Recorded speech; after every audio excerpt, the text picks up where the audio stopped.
My name is Wes Arnott, and I've been a training engineer for Schneider since June of 2000. I've been asked to share and explain a tool that I've used for many years with my students to help with downshifting, called the cookie cutter style of downshifting, or as we use it, just the cookie cutter. Now, why is this called a cookie cutter?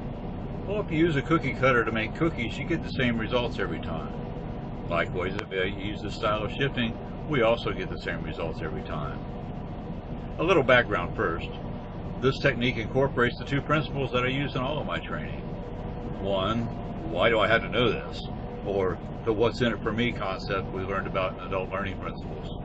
If I know why I'm doing something, I retain it better. And two, I want to have a plan. If I have a plan, I don't have to guess. If I guess, I usually screw up, and having a plan eliminates the guesswork.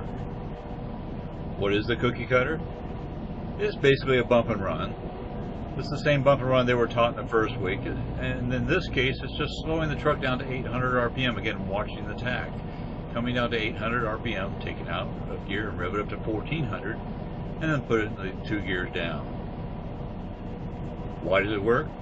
Well, it uses this 300 RPM per gear concept.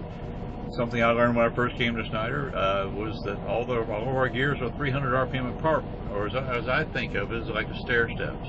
300 RPM stair steps.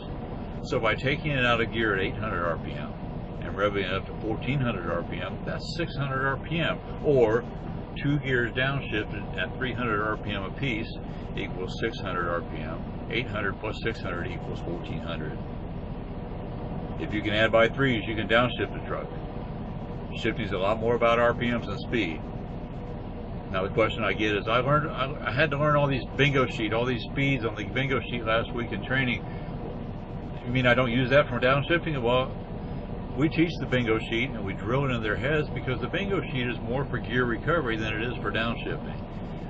If I have to slow quickly and I come out of gear and lose track of what gear I was supposed to be in, well, we teach them to look at the speed, choose the gear appropriate to that speed, rev it up and put it in that gear. But for your basic downshifting where you've had time to do so, it's all about RPMs. What are practical uses of the cookie cutter? I find most exit ramps are posted at 8th gear speed. Whether it's 30 or 35, that's an 8th gear speed. So instead of going from 10th to 9th and 9th to 8th, which works but it's not as efficient as could be, I use the cookie cutter. That's why I chose 800 RPM. Not only is it an easy RPM to attain, but when it's slowed down to 800 RPM, by the time I rev it up to 1400, it actually is right about 35 miles per hour, and I can slow down from there. Also, the 1400 RPM helps to slow the truck because the engine acts as a brake as well. Not only can I use it for exit ramps, but using my scan far and wide, I can be planning ahead for that traffic light that just turned red up ahead. I can play that traffic light out by cookie cutter down to 8, cookie cutter down to 6. If need be, cookie cutter down to 4. Also, if I prepare to turn from a highway speed, obviously I don't want to go from 10th gear to 5th gear, I can slow down from 10th to 8th, 8th to 6th, and possibly even 8th to 4th, 6th to 4th before that turn, using that same cookie cutter. It works the same for every gear. Also, I can play traffic jams. If I'm scanning far and wide and I see traffic stopping up ahead, the same thing applies. I can slow it down to 800 RPM, rev it up to 1400, it goes right into 8th gear. The good news is that it works for every 2 gear downshift, whether I'm going from 10th to 8th, 9th to 7th, 8th to 6th, 7th to 5th, even 4th to 2nd, it still works. All the gears are 300 RPM apart. Take it out at 800, rev it up to 1400, it will go in 2 gears down as long as you line it up in the right hole.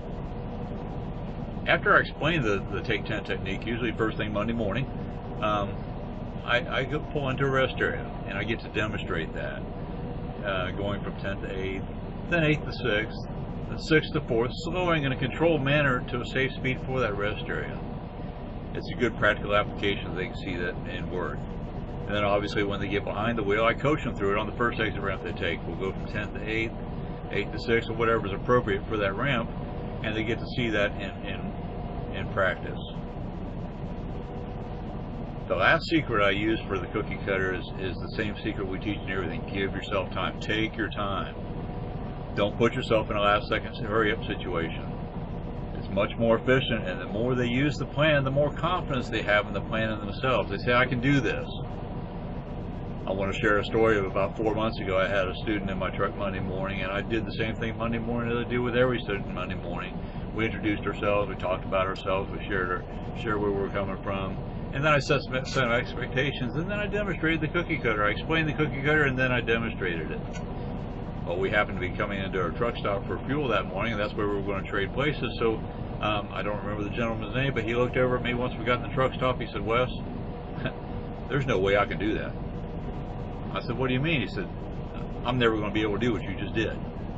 I said, "Well, first of all, don't sell yourself short. Don't say you can't until you've tried it." So later in the week, he got to practice the cookie cutter, and he used it, and he used it, and he got to believe in it and used it. And come Thursday, he's shifting like he knew what he was doing. So I told him a story. I said, "You know what? There was a student I had in my truck one time, Monday morning. I showed him the cookie cutter, and we demonstrated it. We pulled in the truck stop. He said, 'Wes, there's no way I can do that.'" "Oh, wait a minute, that was you." And I get that record, those results from most of my students. So that's a cookie cutter. It's again just basically the simple mechanics of coming down to 800 RPM with the tack, taking out a gear, rev it up to 1400, and it will go 2 gears down every time, guaranteed. That's all I have. Happy trails. Be safe.